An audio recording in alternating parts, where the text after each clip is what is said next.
And in case anyone's wondering, this thing has almost 280,000 miles on it. These Chevys have been impressing me lately. Anyway, got the scanner going. Let's start looking up these codes. And to be honest, guys, I'm not really fixing anything at the moment. The car just got dropped off for me to look at it. So here we have all of our codes. We got a camshaft position sensor circuit, catalyst efficiency, evap large leak detected, engine misfire, crankshaft position sensor performance, camshaft position sensor performance, oil pressure sensor performance, and a transmission code. That's everything for the basically the ECM. Now I opened the hood on this thing and I'm like, whoa, this is not the traditional V6 that I'm used to seeing in these. And then I forgot that this is the SS. So it's got the 5.3 V8. I never see these things. It's like this is something foreign to me. So anyway, start looking on the side, and I'm going to assume that is the camshaft sensor right there. Maybe, I don't know, guys. Anyway, I could see it's been hacked. Look at the electrical tape. Let me turn on the light for you guys. See the wires right there? You see electrical tape on them? That's not good. What a hack job. And then the wires come up through here, and more electrical tape. Look at this. You know what's funny? Is this looks like speaker wire. That's exactly what this looks like. Real thin gauge speaker wire. Yeah. Look, exposed strands right there.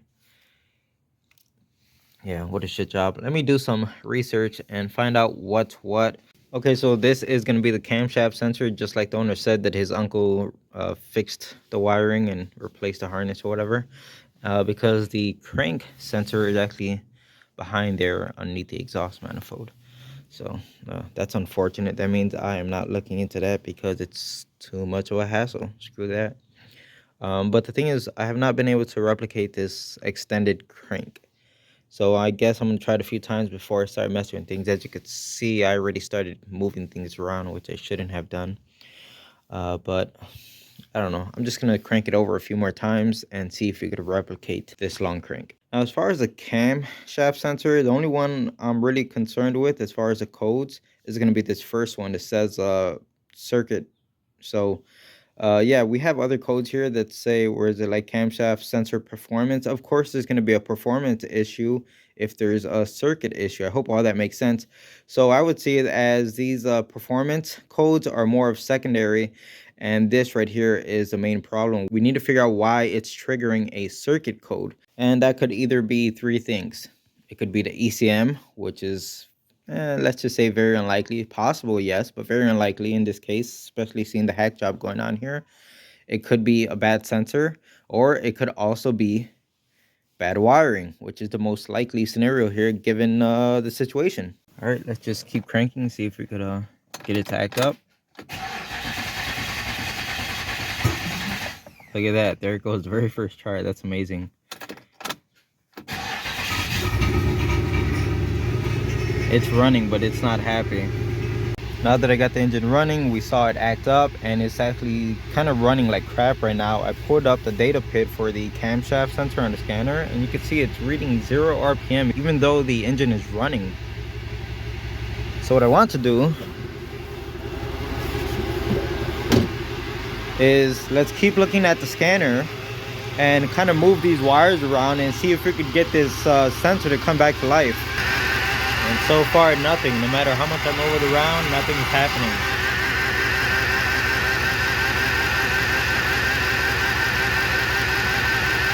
So I turned the engine off because I feel like I'm dying of exhaust fumes in here, even though I have the garage wide open. I don't know. What I want to start doing is the tug test and seeing if any of these wires just fall apart when you give them a light tug. There goes one. I have no strength in these two fingers right here, and even that was able to just pull those wires apart. That's crazy. And look at the strands. Look at the tiny little strands that it's being held down with. On top of that, we don't even know if this thing is wired up correctly. We don't know if when last person repaired it, if he might have mixed up some wires by accident. Who knows? All right, so I'm just marking each wire with tape because I'm gonna go ahead and pull all three of them right now. And I don't want to mix anything up, so I know exactly where they came. So I'm just going to mark them 1, 2, and 3. So I know the 2 1s go together, the 2 2s go together, and so on. So let's try the next wire. It's a little bit stronger hold. Okay, I'm sure it'll come apart if I tug on it hard enough. And again, this one, a little bit of a stronger hold, but there it goes right there. But look at this. How do you expect this sensor to work properly? Look at all this corrosion inside of here. Electrical tape. That's how you know when I don't want to start ranting about this, but if you pay someone or even a family member works in your car and they are using electrical tape, run away from them. I bet you I know who did this. Ethan. I know it was you. I see you watching. Stop doing stupid shit like this, Ethan. It's bad practice. It makes the rest of us look bad. Come on now. Damn you, Ethan. And that final wire, just an extra little tug on it, and it came right apart just as well. So I think what we need to do is a proof of concept. Wire it up very quickly, nothing permanent, but just to see if we're going to get our RPM working back on our camshaft sensor. And once we see that it's working, then go ahead with the repair. And you know what, I'm kind of getting ahead of myself because I still have to talk to the owner and see if he actually wants me to repair this. I have the perfect set of wires for this. Now this is something that some of you guys should get into the habit of doing, is whenever you get like a brand new pigtail or a connector, or you're replacing something on a car, it comes with a ton of extra wire and you just don't need all of it, so you shorten it down.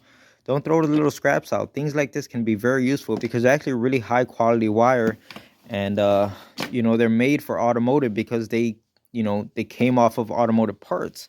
So it's not a bad idea to hold on to them. Even sometimes holding like a OEM harness, like this thing down here. Look at this. It's just a complete harness. Granted, it's not very long, but that's plenty of little good wires right there. And there's so many colors in here that sometimes you may be able to find a wire color that matches up to what you're trying to do if you care about that type of thing. But like a situation like this, we're working with 3 wires, so let's just grab a gray, blue, and red and use that right here as a really temporary fix, just to see if we could get this thing going. As you can see, I got a very temporary repair going on here. Very ghetto, but it apparently was good enough for Ethan. But all the wires are connected, even though it's a mess. And guys, look at this. We got our RPM back for our camshaft. So we just proved that if we repair these wires, we will get back our camshaft sensor.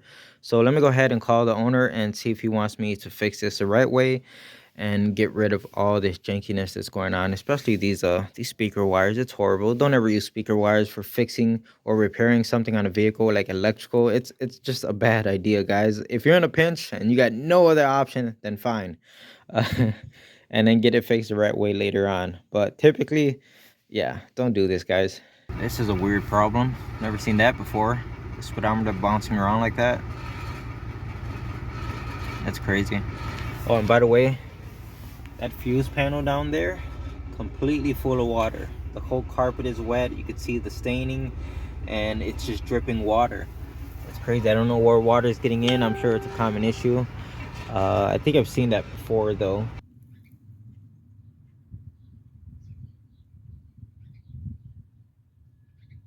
So I'm still waiting to hear back from the owner. I got the positive terminal right here covered so it doesn't touch any of the wires.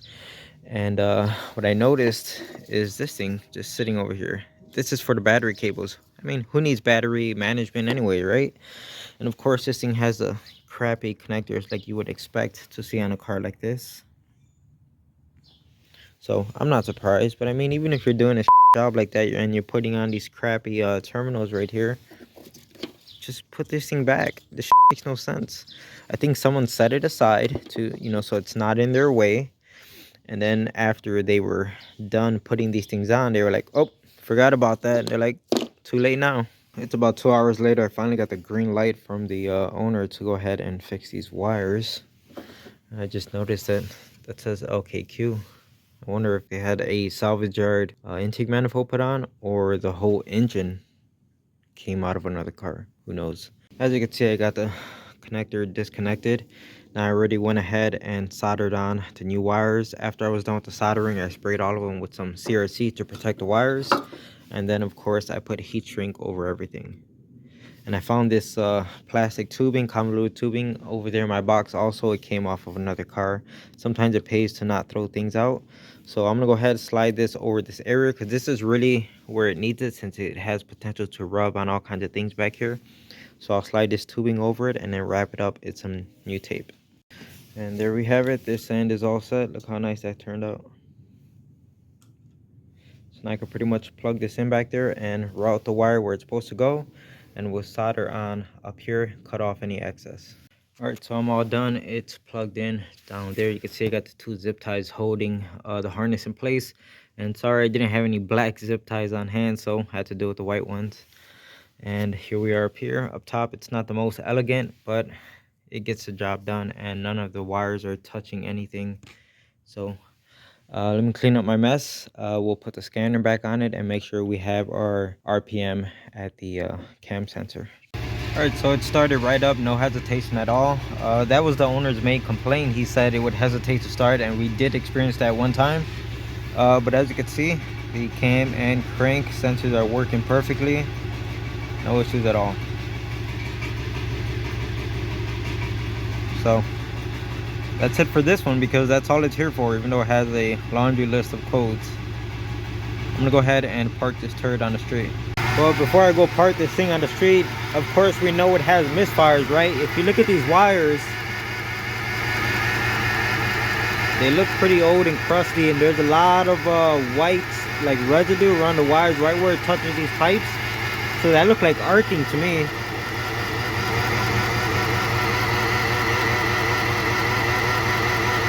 Hopefully you guys can see that.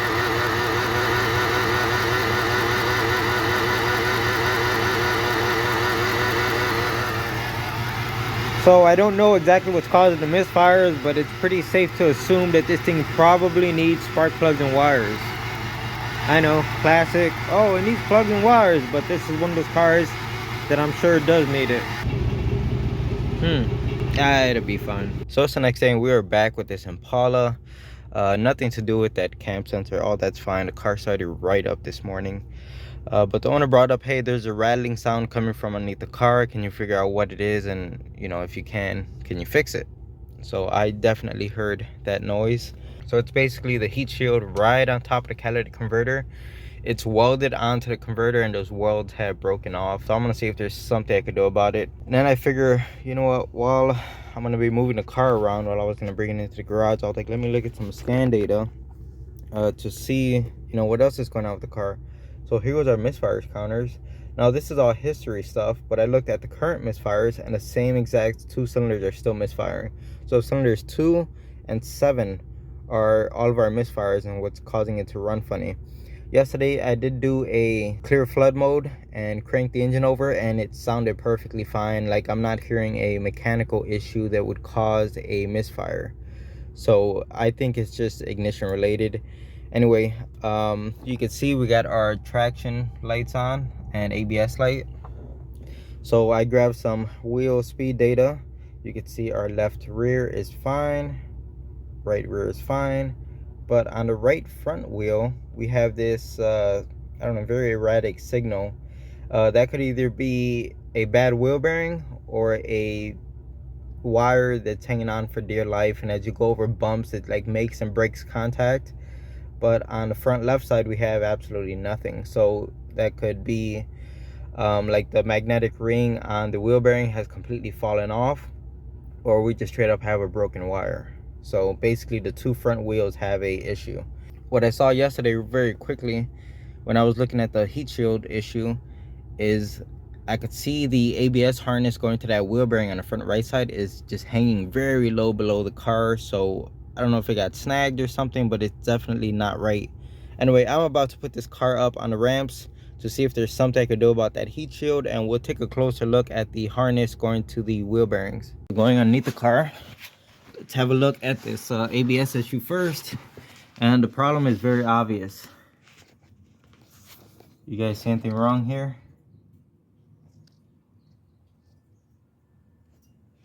So it looks like at one point someone already replaced the harness going to the wheel bearing. Okay, but let me get under here. You know, when you buy these harnesses, they come much longer than they have to be, so you can splice them in. and then you could trim them if you have to. Well, someone did not trim them. All they did was put them together, and the excess they just kind of like looped it around and hung it wherever they could, which is just horse. What is, man, look at this. And on top of that, since it's hanging down, look where this wire harness is rubbing on the CV shaft. Look at that. It's hard to tell from where I'm at, but that might be a broken wire right there. In fact, I'm pretty sure that's a broken wire. Let's go over to the front right side. What do you think we're gonna see over here? So here was that thing I told you was hanging down, but it turns out it's just tubing. It's not the actual wire. But look up here.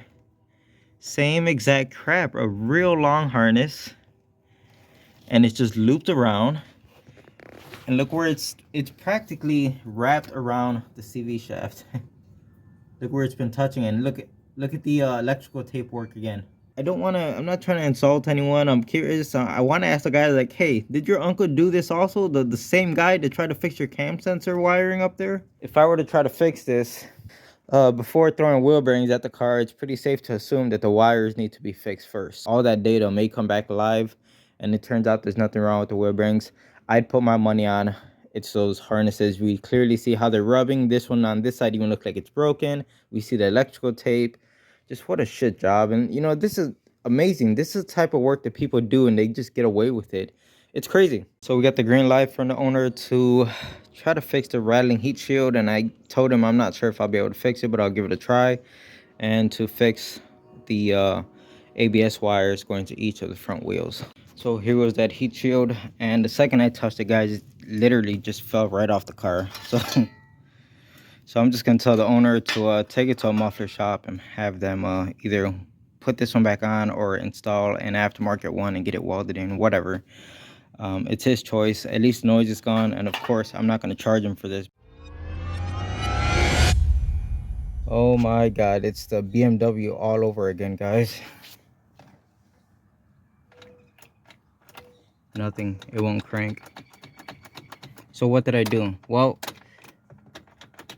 I figured I was going to be welding on the exhaust, so I disconnected the battery, right? So since I didn't have to weld, like I didn't even weld anything.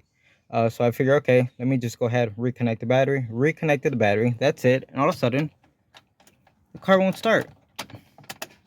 And there's times where you put it into run and no lights turn on right here. It takes like 5 seconds to get power right here, even though the key's on. The battery's fine. Even if I put my jump starter on it, still nothing. Why do I get the pieces of it? Just, I think I need to just stop with these cars. If I see that like they're just a mess, just deny them, because headaches like this, it's just such a stupid issue. So this is the code initially when the car wouldn't. Right now it's not throwing the code. I tried clearing the code and it's not throwing this code again, but this is the initial code that popped up. Ignition 1 switch circuit 2. So that's what's going on here. And just for the hell of it, I went and started checking. All the fuses are fine, by the way. So we know we have water damage right here, so I started pouring out the relays, and of course everything, there's just green crusties everywhere. Everything's full of corrosion. Oh god. So I'm not gonna even get started on none of this ABS crap, because now the car won't start, and I don't think I want to touch this car anymore. I'm just gonna focus on trying to get it started and get it out of here. No, the owner could take it somewhere else. This car will be a nightmare. It's gonna forever have issues, and if it's gonna randomly act like this where it just doesn't want to start, then no thank you. So we have codes saying that it's lost communication with the BCM, so the body control module. You can see the lights are on the dash. I got the key turned, but I noticed that now none of the power locks work, none of the windows work, nothing. So yeah, indeed, the BCM is apparently not online. Oh, and by the way, I don't know if I mentioned this, it does not let me remove the key now. The key is like locked in here. Just to give you guys an idea of how corroded this stuff is, I tried to remove this relay, and then look what I noticed is left behind. One of the pins or the legs for the relay. That's crazy. What is that relay for? Let me check. So this panel right here doesn't really say what that relay is for. I found one underneath the hood for the fan, so I popped it in here. Of course, I took out the broken pin, and it doesn't make a difference. Car is still not working. Still nothing. And then you see stupid stuff like this. The air intake is leaning right on the wires for the ECM. So you can see the wires have been smashed. I've been trying to see if any of them are broken. I'm not seeing any initial damage, but you can imagine all of this stuff like this bouncing around as you're driving, rubbing on those wires. That's not good. I see some wires that look like they're like flattened out. There's even rub through. I could see the copper strands on this one. Yep, definitely. And that's all from this air intake rubbing on the wires. So, you know, you're probably thinking, well, why don't you just diagnose the car and blah blah blah. Well, sure, I could pay like 20-25 bucks and get a wiring diagram for this car and go down that rabbit hole of trying to figure out why it won't start. And normally I would. Okay, I'm not really backed up for any other cars right now. I'm not on time crunch or anything. But the thing is, it's not like it's a normal car that just has this one problem.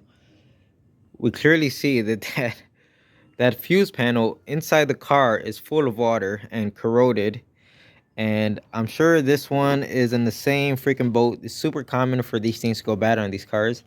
I don't want to sit here, spend time and money to try to diagnose this car, only to come to the conclusion that like it needs an entire fuse box or an entire fuse box or something stupid like that. You know what I mean? But the thing that's throwing me for a loop is the car was starting just fine before I disconnected the battery. All I did was disconnect the battery, and once I reconnected it, that's it. Just doesn't start. So what the hell? What changed from me disconnecting a battery? So I want to just check some basic things here at the power probe. I'm probably starting at the wrong end of the circuit, but we know it's not getting a crank signal, right? Because we know if we put our jumper right here, it actually cranks over just fine, and I could show you that. As you can see. So we don't have a battery issue. We don't have a ground issue to the block because the starter cranks over the engine just fine. And we know this pin and this pin work because that's the one that the jumper relay uses to engage the starter. And then this one right here, we have our ground. And if I use a test light, our test light right there on positive. If we touch this pin, there goes our test light. We have ground at that pin. So this is the last one to get the starter going. If you come to it, nothing. And of course, I tried this while cranking and the test light does not turn on. What's interesting, if we grab the power probe, look what we get. First of all, the power probe is not making a noise. This is the noise that it should make if it senses a power. But look what happens. First of all, the light doesn't turn on. It says 11.5, but it won't actually make the tone or turn on the light. Almost like it's, what do they call it? Like ghost voltage? All I did was disconnect the battery. I don't see how I could damage or break something. I know I didn't. It's just, it's no different from if your battery died and you got to put a new battery in your car. All of a sudden it doesn't start. You have a stupid problem like this. Well, since there's no power inside of the interior and I lowered the glass when the car was still working, I can't just put this thing outside in the street with the glass down, so I have to take off the door panel. I'm going to put power directly to the motor to send it up, so I disconnected the plug for it, and a ton of water came out of here. I know it's normal for water to get inside the door right here, but I guess this weather pack seal isn't doing much because, look at that. Doesn't matter. Anyway, let me send this window back up. Only took a minute to get the door panel off. So it's now the next day with this Impala. Talked to the owner last night, and you know, I feel bad for situations like this. It's not my fault. I didn't cause this whole mess of problems going on. All I did was fix one wire harness, Yeah, I've never messed up a car from disconnecting a battery. So anyway, I told the owner, look, I feel bad for what's going on, so I'm not going to charge you for any of the labor, but you're going to have to get your car towed out of here, take it to a shop, let them figure it out, you know, with this electrical problem. You know, and what's the first thing he hits me with? Of course, well, I drove it to you working fine, and now you're going to tell me I got to tow it out of there, basically putting the blame on me. And you know, people can't accept that a car that has 280,000 miles, the car was just boogered up and hacked wherever it could be, and you know, obviously neglected. And then you got stupid things like this. Look at this other wire I found with the green crusties. See that? It was just pussing with corrosion coming out of it. God knows if that's even making contact inside of there. And as you look through here, you just find more and more wires of where this intake was rubbing on. So yeah, I hate dealing with people like this. You know, they don't understand that maybe their car's a piece of shit. You know, they just want to put the blame on everyone else. I'm already not getting paid for this job. I already lost out. I told them I wouldn't charge them for anything. So sucks for me. Got hours invested in this thing, and well, about to dump a little bit more money into it, because now I'm going to pay for a wiring diagram and see if we could figure something out. I don't know, at least if I could get this car started so he could drive it out here, I'd be happy and tell him I never want to see this car again. So I'll pay the 20 or 25 bucks to get a wiring diagram for this car. I figure where I want to start is right here. Basically, I'm going to start at the end of the circuit. All right, so I got some stuff printed out here, and just a system description. So there's two fuses that need basically power, right? The first ignition one is going to be through the powertrain relay, which comes through the ETC/ECM fuse, which I already checked that one. It has battery voltage added, and the key is on right now. The second ignition voltage circuit is to the ECM through the ECM ignition fuse, and I checked that one. We also have battery voltage at that fuse. All right, so just so I could show you guys everything I was talking about, I pulled out the starter relay, and okay, so right here is going to be our load side of our starter relay. We got power coming through our fuse, right? So that pin, is going to be this one, I believe. And there goes our power, okay, reading battery voltage. And then the other end should be going to the starter, but we should see a ground on it because that wire would be grounded through the starter. So that one would be right here, and there goes our ground. Okay, so we know this is fine. Like I said, if I put my bypass relay in it, it'll crank the starter just fine. We know that's fine. So there's only two pins left on this relay. This one is ground. It goes directly to a ground, G113. Okay, so that's gonna be this top left hand one. There goes our ground. Okay,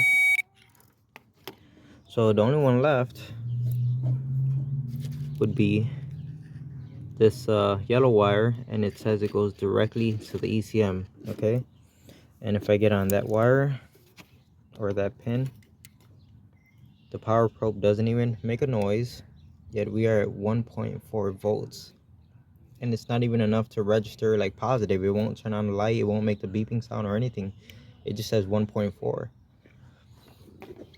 And the thing is, if we come over to the ECM, that same pin or the wire that feeds that pin right there is a yellow wire, and I got it pierced right here, right at the ECM.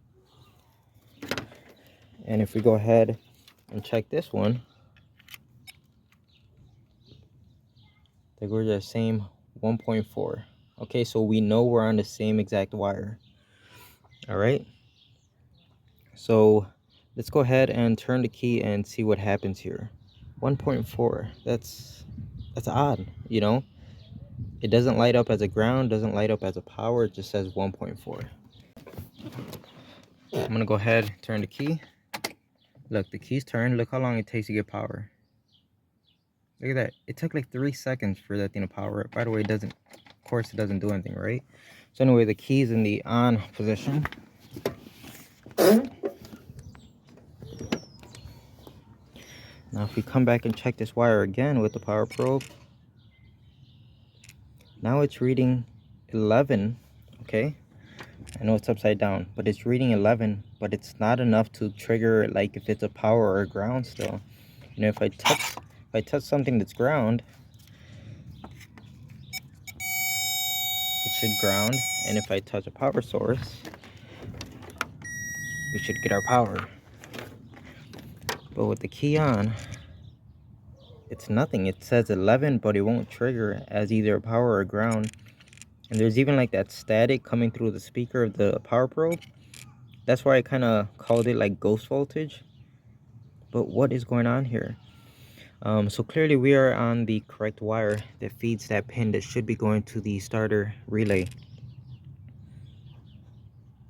I think our next step here is to check all of our powers and grounds at the PCM. And just so I don't get burned by the power probe, I got the test light here. Now on this wire, the one that we were seeing that weird voltage, with the key on or off, I checked it for power and ground and nothing. The test light does not light at all. So yeah, I just wanted to check with the actual test light before, you know, just going off of what the power probe says. So I disconnected the connector out of the ECM just to check the wire alone, make sure there isn't anything like back feeding or anything. And I checked power and ground already with the test light, and it does not light up on either side. So it's not like this wire is being shorted to ground or to power. So yeah, and on the connector side, everything looks fine. I don't see any green crusties or anything like that. So let's just move on to checking powers and grounds. So I went in the house and I wrote down whatever power and grounds I could find for these connectors. So connector 3, which is the gray one, I couldn't find any powers and grounds for it. I guess there isn't any. Connector 1, which is our blue one, and our connector 2 black, which is the one we were messing with, that has our wire that goes up to the starter relay. Now on connector 2, I checked the two 12-volt reference wires and our one ground on it. Everything checks out here. On connector 1, the blue one, which is this one right here, I got disconnected in front. This battery plus red wire with a white line checks out. This where is it, number 19 wire, ignition 1 voltage, a pink wire, that one checks out. We got power there. But number 14, ignition 1 voltage, pink and black, we have nothing. My test light is connected to ground, and if I touch a power source, you can see a test light lights up. So I got my two pins right here in numbers 19 and 14. So this is going to be number 19. There goes our power source. You can see when I touch it once again.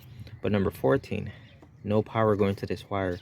And I even put my pin in from the other side where the connector plugs in, just to make sure I'm not being wrong about this. And again, no power. There is no power going to this pink wire, pink and black wire, when there should be. This is the issue right here. So we need to find out why there's no power going to this pink wire. Before we go looking for why this wire has no power, I wonder if we plug everything back in and we supply our own power to that one wire, can we get the car to run? That's all I want to see. If we could get the car to run, then we'll start tracking down why this one wire has no power going to it. Right now this is throwing me for a loop, because with the connector plugged back into the ECM, now that number 14 wire has power on it. So it doesn't have power coming in through that wire, it has power coming out of the pin of the ECM.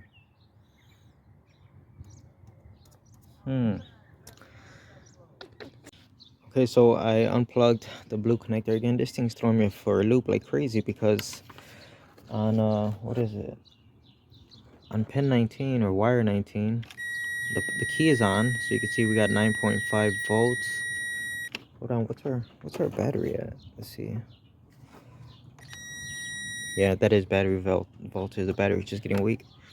Okay, so we got our battery voltage here, and on this pin it's showing a ground. Should there be a ground on this? The wiring diagram is saying that this wire should be a power feed. Get what I'm saying? It just doesn't add. Why is there a ground here? And then here's another weird thing. If I put my test light on battery positive, okay, go ahead and test it, And when I touch this, because the power probe is on the ground, but look at that ground. Look how dim that is.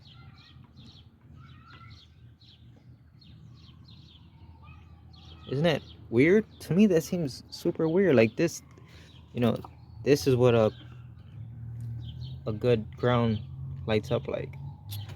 And then there's this little bit of ground right on this wire. When there should be, the wiring diagram says it's a power source.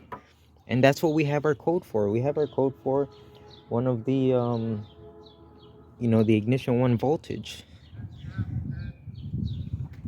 And unfortunately, guys, I'm gonna have to leave you hanging on this one. After I shot this last piece of video, the owner showed up like 2 minutes later with a tow truck to take it. He said he was gonna take it to the dealer. It's been over 2 months since I had this car here, and I haven't heard back from the owner. So I have no idea what happened to this car, what the actual problem was. And it really bothers me because I really wanted to figure this one out. I felt like I was getting close. I really wanted to know whether this thing had a bad PCM. Did we have a open or shorted wire somewhere? And unfortunately, I'll never know. And do I care to get a hold of the owner? Not really, because I feel like if I go poking at the bear, I'm probably just going to get blamed for something. So I'm just going to leave good enough alone. But unfortunately, I'm gonna have to leave you guys hanging on this one. So yeah, I did get burned on this one. Like I said, I didn't charge him for anything because I felt bad that the car failed while it was here, even though I truly felt like it wasn't my fault. I didn't do anything wrong here. This car just cost me money and cost me a bunch of time, unfortunately. And that's it. I appreciate you guys watching. If you have any ideas or any thoughts on what could have gone wrong here, please leave a comment. And like always, thanks for watching.